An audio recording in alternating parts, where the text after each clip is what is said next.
Hello, everyone, and welcome to the Real Positive Girl podcast with me, Sabrina. This is the show that helps you become your best self, and today we're talking about you can't make others change. Everyone is responsible for themselves. But before we dive into that, as always, I want to invite you to come say hi to me on social media.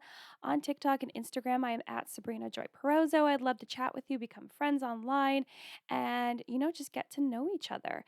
If you'd like to join my weekly newsletter that comes out every Wednesday afternoon / early evening, there's a link in the show notes for that too. I just have kind of like what I call therapy corner, where I talk about things I either do talk about in therapy or other really deep emotional things that I think could be helpful for everyone to know. There's also like random thoughts for me, which are also can kind of be deep and helpful. I keep you up to date on anything that's coming out, any new things that are happening, podcasts that you may have missed, all of that good stuff. Also, down there is a link for you to submit a podcast topic anonymously. So you are welcome to always send me an email with any questions or comments, concerns, prayer requests, feedback, topic suggestions. You can send that to realpositivegirlpodcast@gmail.com. I will respond to you there and have a dialogue with you. But if you want to submit a topic suggestion without letting me know on social media or via email, you can do so with that link in the show notes below. There's a couple other things down there if you want to check them out, but let's go ahead and jump right into today's episode, which again is you can't make others change. Everyone is responsible for themselves. Well, I tell you what, there have been so many times where I've wanted to change something about someone, either for the sake of themselves, just trying to help them out, how live a better life for themselves, and for the lives of those around them. So whether that was me or their family or their spouse, or their partner, or whoever it is, I'm like, listen, if you do some changes, everyone will be happy, including you.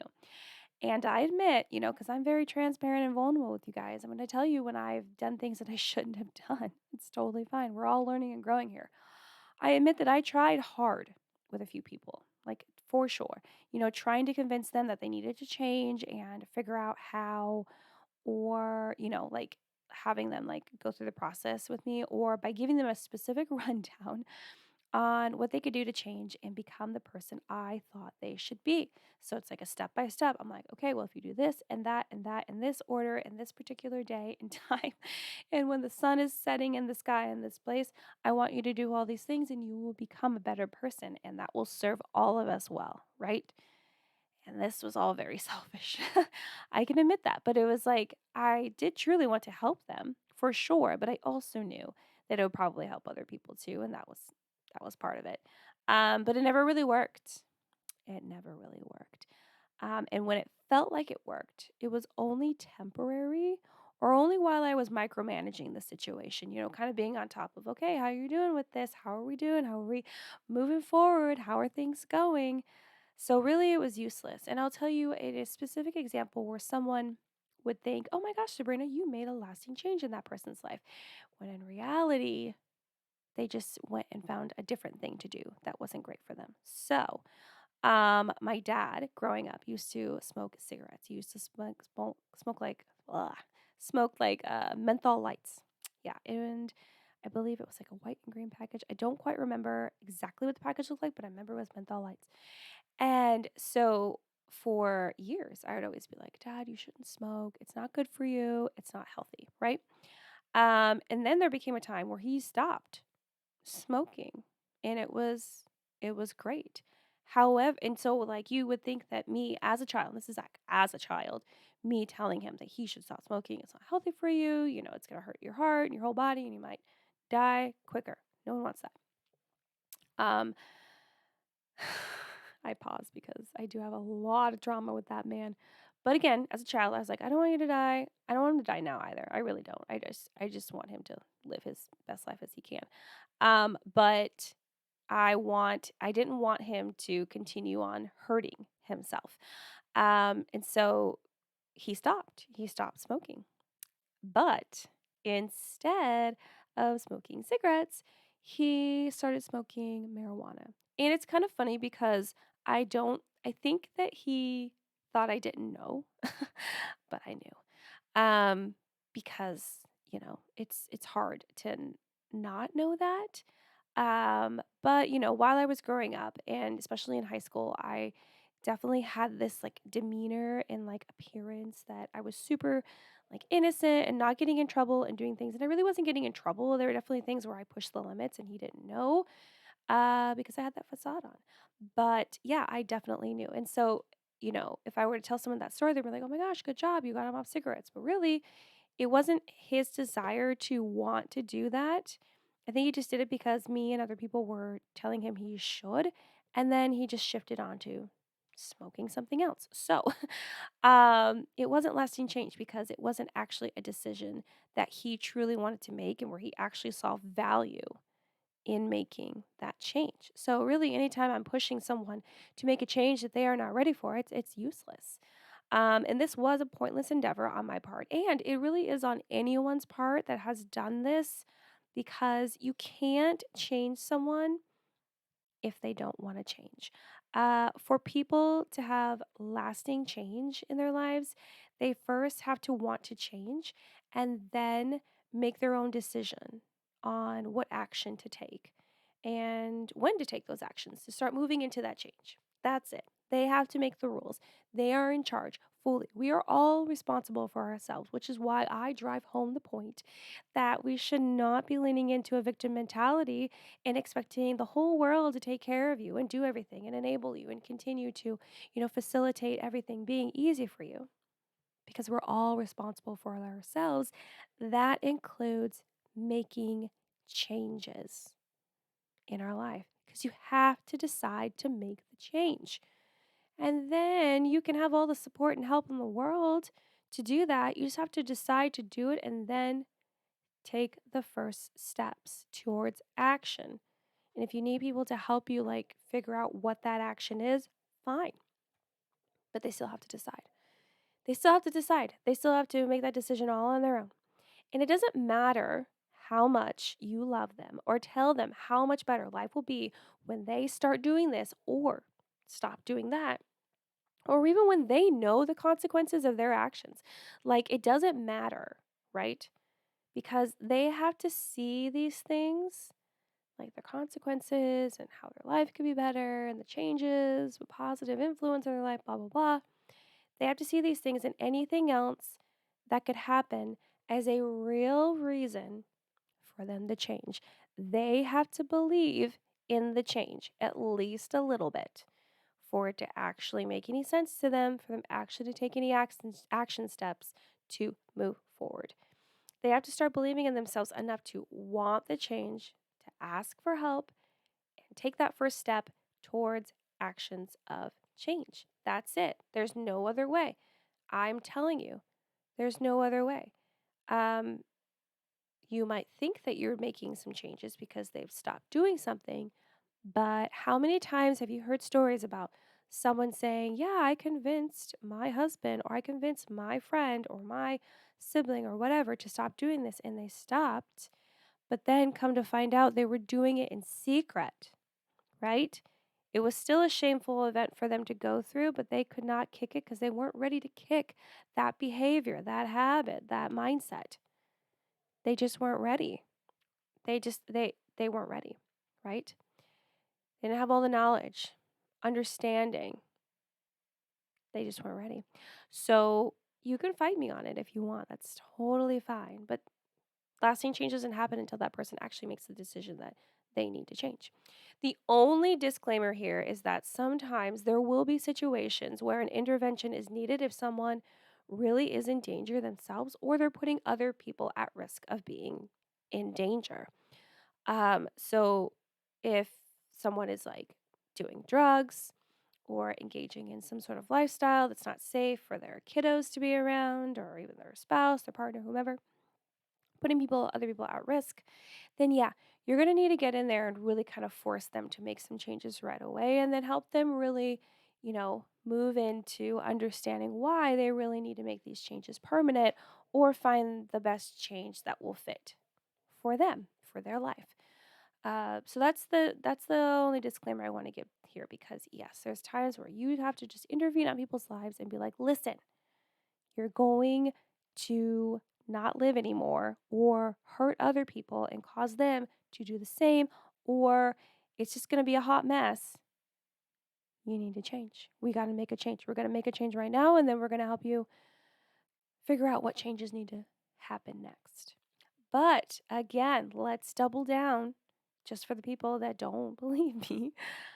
Despite you trying to manipulate someone into changing or threatening them to change or intimidating them into changing, it's not going to be real change that produces growth in that area.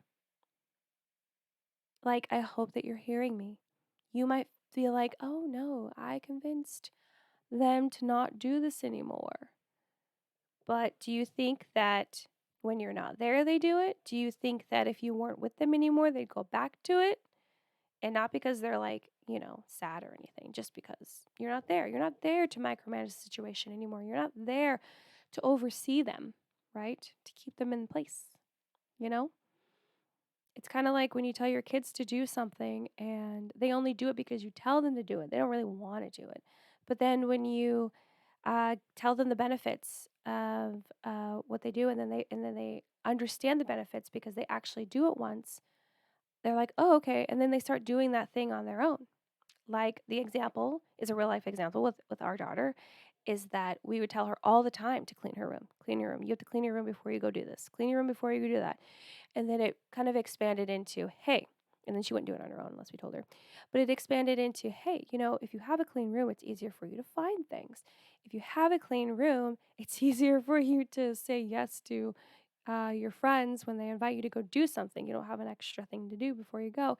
And hey, when your room's clean, you just feel better. You feel like your life is less chaotic. And that's the one that she really jumped on. I would say it's that one first, followed by being able to hang out with your friends quicker because you don't have to have something to do before you go. And then lastly, it was like, oh, it's easy to find things. Because if you're just like, if you're, and I know this from me, if you're like kind of chronically messy in certain parts of your life, you still know where the things you need are, even within the mess. But anyway, so she was like, and so she cleaned her room and she realized, oh, you know what? I feel less chaotic. I like the look and feel of things being clean and tidy and put away and the aesthetic of it all. And that has driven her to clean her room on her own often. It's great. So it wasn't us telling her, you need to do it. And she did it, but she didn't really want to do it and didn't see the benefit in it. Once she took the action step to like, okay, well, let's try this out and see if it does make a difference. It made a difference. And now it's something that she does. Simple example, but it's an example that we all can see very clearly. So again, no intimidating, no manipulating, no threatening. It's not going to help. Um, those that change but don't fully commit are more likely to regress in their mindset and behavior, whatever the thing is that they need to change, than the typical regression when doing something new. So typically, when we try something new for the first time outside of our comfort zone, we'll try it and we'll give it a try. And sometimes we'll regress back, or when we're getting better about like releasing mindsets and behaviors. For example, I was talking to my therapist about this today, how I used to struggle with people pleasing, which I've shared with all of you before. But sometimes I will regress in that behavior because the situation feels overwhelming, or it just feels like it would be easier to people please rather than be assertive, stand up for myself, and not do that. And that could happen. That's very common and typical. But if in regards to forcing someone to change and they didn't commit themselves, they could regress even more back to the point where, they're not actually engaging in any of that change that you force them or convince them to do. Now, you might be asking at this point, well, Sabrina, what can we do? Like, is there anything? I would say you can be encouraging. That's it. That's all. No, I'm just kidding. I'm just kidding. No, that's not it. But yes, you can be encouraging, but there are several other things you can do that don't apply any sort of pressure to the other person, but provide opportunities for them to consider change and maybe even take action on their own. So I have 7, ideas, suggestions for you to try. As always, this is not a conclusive list of all of the ideas that could be out there. If you feel like any of these ideas would not work in the situation you are in with whomever you are hoping will make this better change in their lives, please consult like a therapist or a counselor and get some wisdom and knowledge from them, get their input, or go to Google and type in like how to help someone change, and you can get so many ideas.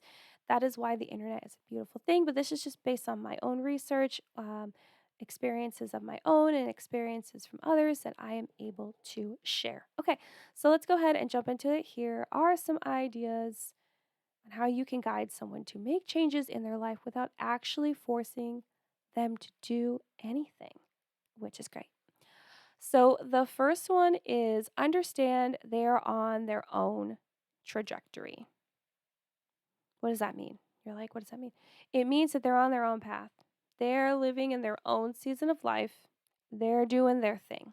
It might not be their time to change. I know you're like, oh, why did you start with this one? Because it's important. Okay. They're all important, but this is really important. This is like, you need to know this one first, and then you can move on to the others. It might not be their time to change. It might be their time to make mistakes, go through struggles, and learn lessons. They may need to go knee deep in failure and hit rock bottom before they can change. And I think we all know that. I feel like if you've hit rock bottom, which I have several times, when you are down there in the deepest of your pit of despair, you're like, dang, this is not fun anymore. Complaining doesn't feel comforting anymore. This sucks. I need to do something. And then you do something, but it might not be their time yet. Just because you think they should change now doesn't mean that that is right for them right now. Maybe it will be even a day from now, or a week, or a month. You have to be patient. It's really on their timeline because they have to make the decision, right? It is on them, it is not on you. So understand that they're on their own trajectory. You got to be patient. You got to wait. You got to wait for them to be ready, unfortunately, but respectfully. Okay, number 2, don't project your emotions onto them. I'm guessing you didn't think this was going to be an idea. It's kind of a reminder. It's kind of a tip of what not to do. And that will also help in this endeavor to help them change. So don't project your emotions onto them. You're wanting them to change is out of the kindness of your heart, right? Like truly, you're like, I just love them and I care for them. Even still, it can come across as like pushy, overwhelming, and even as an expectation they don't want to live up to, or they feel like they can't meet. Unknown expectations, or even known expectations that weren't set by them or even agreed to, are silly. And it's a no go. It's a no. It's a no. So we need to stop doing that. We need to stop putting expectations on other people, because I feel like a lot of times we put expectations on other people because it's based upon our own experiences, and it's true bias. It's not great. It's not going to help.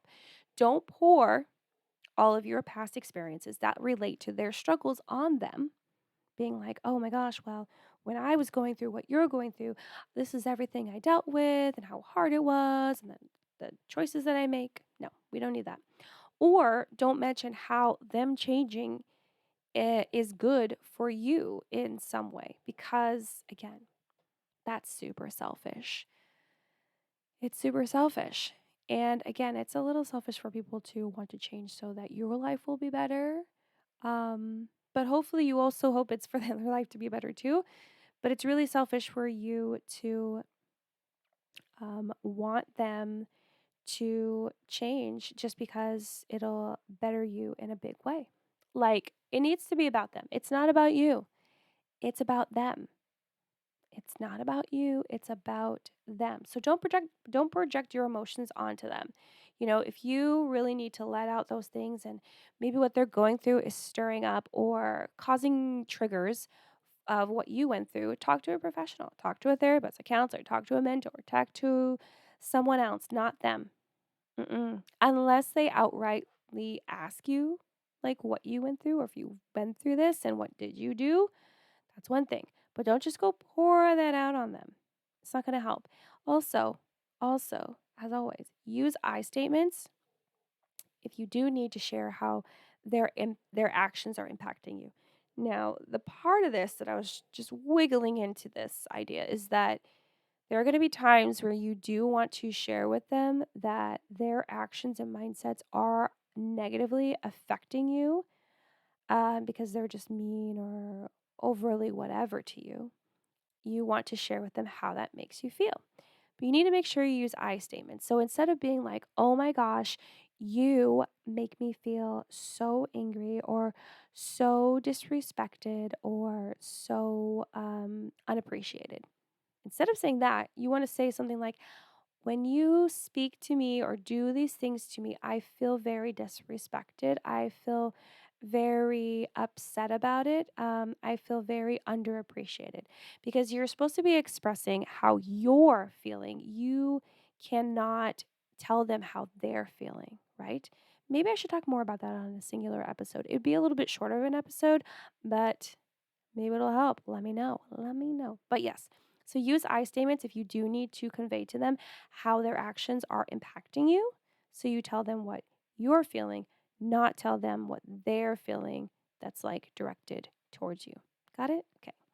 Number 3, be there if they need you. Now, I'm not saying you have to be like on call 24 hours, 7 days a week. Maybe you can because it's like your spouse or your family member or whatever, or your super, super bestie. But be there if they need you. Be available to help them when they need it. Maybe they want to ask you for your advice or how you dealt with it in the past or just need help getting through life in their current fashion. Basically, you just want to let them know that you are available to support them if they want it. And I felt very careful here to put if they want it, not if they need it, because you might interpret the fact that, oh, they're struggling to change, so they need you. No, you have to wait till they want you to come help them and then help them. Now, you can be like, hey, let them know, hey, just so you know, I'm here to help if you want it, and leave it at that. So they know the door is like wide open. Leave the door open. But that's it. Just be available, right? Even if they're asking you to help them and they're still kind of engaging in things maybe you think that they shouldn't or doesn't really align with the changes they want to make in their life, still be there. Don't talk down to them. It's like just be there to help and understand that you're still making a positive difference in their life for sure. Okay, number 4, again out of 7. Number 4 is be supportive of their positive habits. So, if they happen to do something you think would help them become their best selves, encourage that behavior. So, if they're doing something that really aligns with the change that you believe they should make or they know they should make, they're just not ready to make yet, really encourage that behavior. Let them know how beneficial that behavior or mindset is, but only in general. Make sure it's pretty generalized. Don't make it too personal because it can sound really pushy. So, like if you want them to stop smoking and you're like, it'll be better for you. And you see that they have started cutting back or they're not smoking as much, you can be like, oh, hey, um, I see that you're cutting back in smoking. That's really cool. How does that make you feel? You really want to make it about them. It's not about you.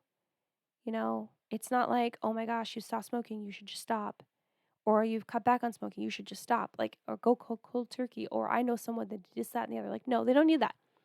They don't need all of that. I'm telling you. You just need to be supportive of them changing their habits, of their positive habits. Or let's say this person, you know, hurts themselves, right? And you notice that they haven't been doing it as much. And you're like, oh, hey, how have you been? And they tell you, I haven't been doing it as much. You're like, oh, that's great.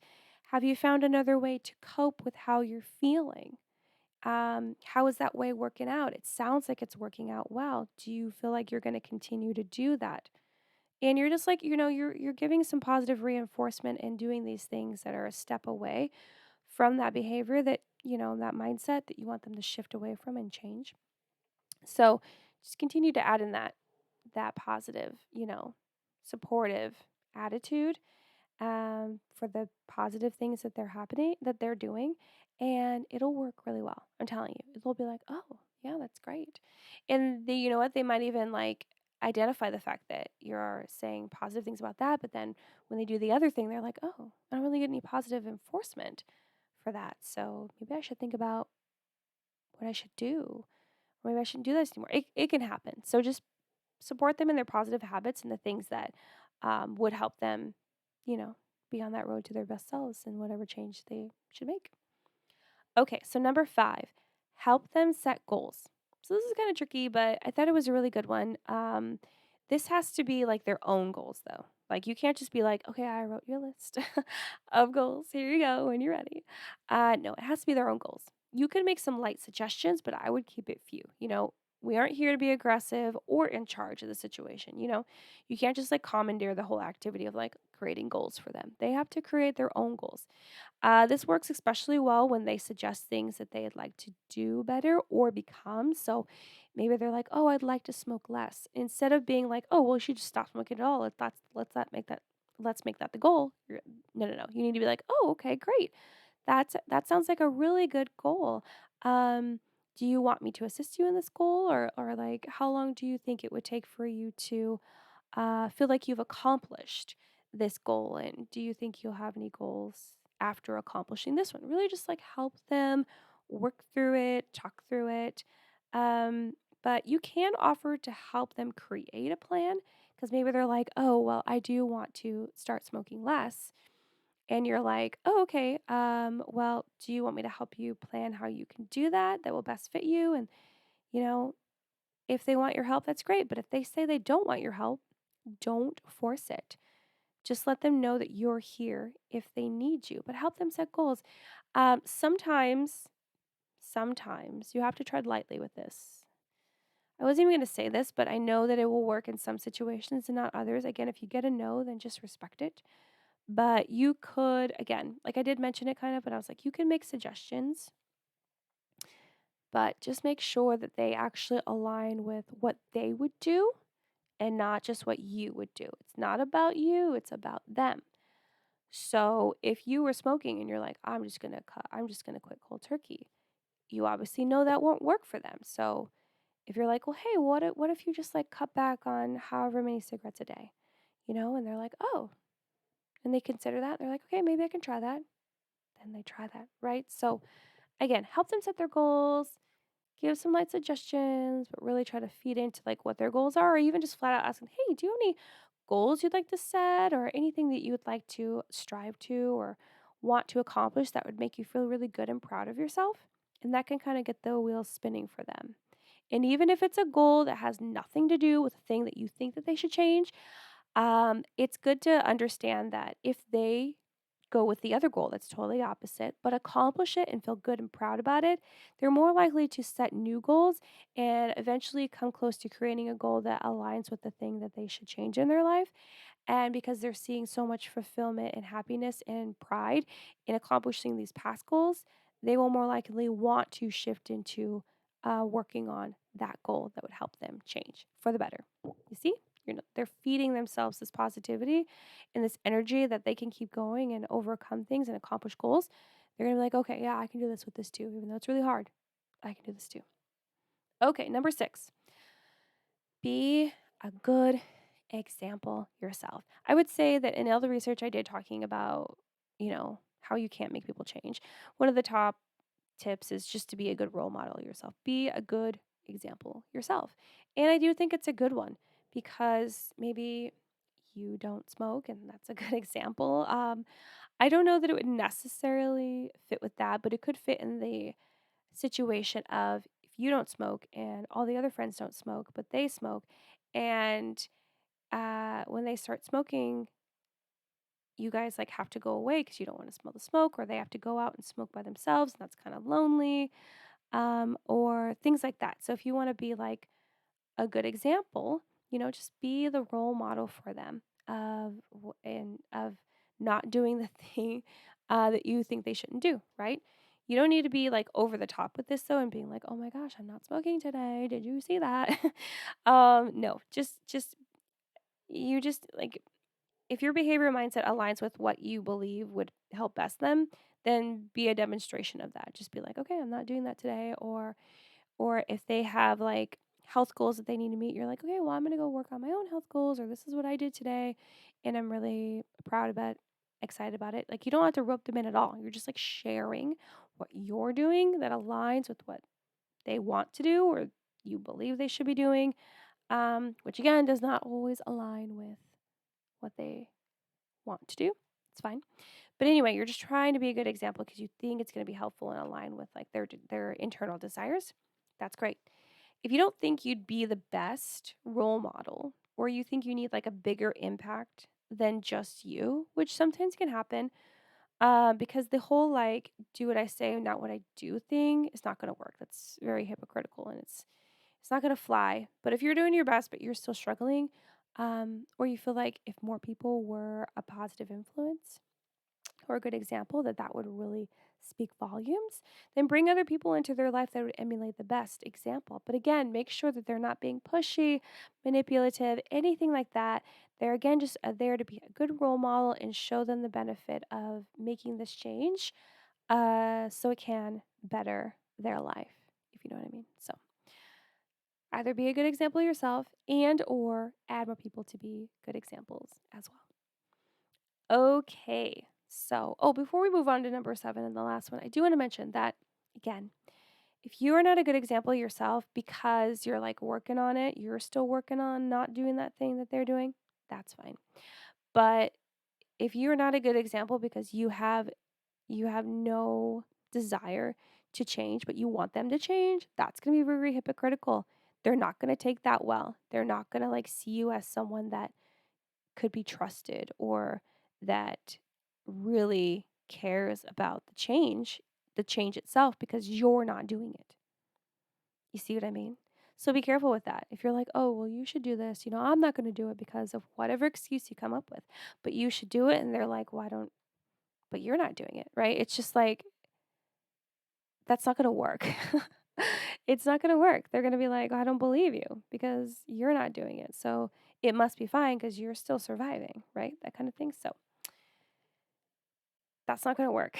So if you're not doing it, if you're doing the same thing that they're doing, but you want them to change it, but you're not willing to change it, you better start changing it or think of a different way or someone else to step in and help them with this change to inspire the change, because we're not making anyone do anything. Nope. We're not manipulating or even asking. We're just there to support them. Okay, number 7, and the last one I have to share with you today is give them space. You're probably like, oh, I waited all this long and this is like, that's the last one. Yeah, it's helpful. Give them space. So make sure you are giving them a chance to figure things out on their own. Because again, you don't have to micromanage the situation.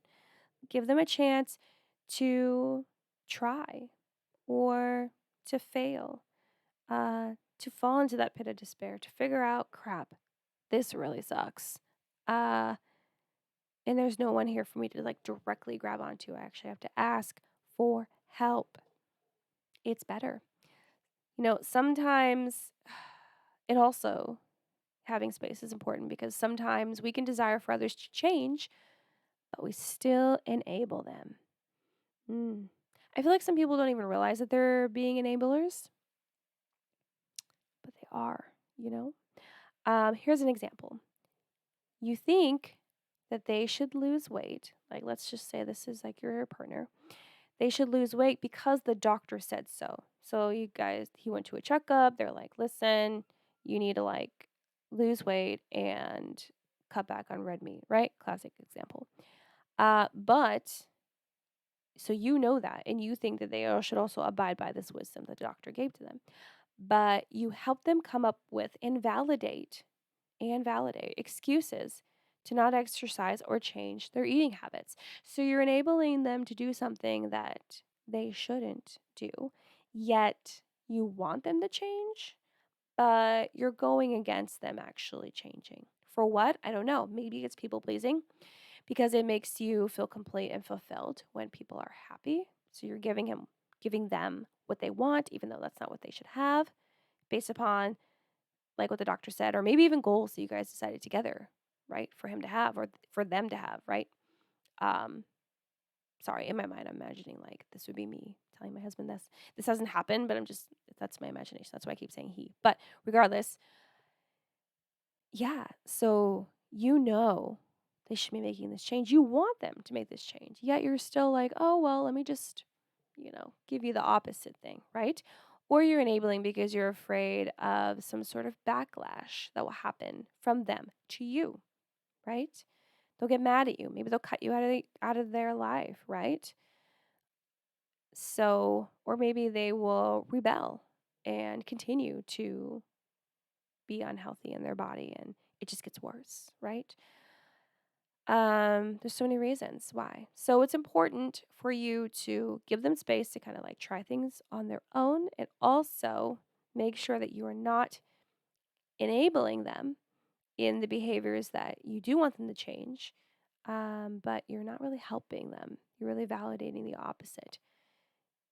And that's going to go against your whole desire and your whole like plan to be as helpful and supportive as possible so that you inspire them to want to change. So, okay, well, that's it. That is all 7 of the ideas that I have on how you can guide someone to make changes in their life without actually forcing them to do anything because again, you are inspiring change. You're inspiring it.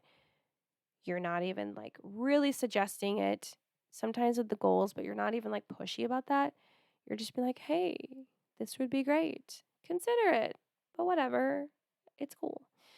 And I hope this has really helped you, or maybe it'll help you really help someone else, kind of change your method a bit when you want someone in your life to change.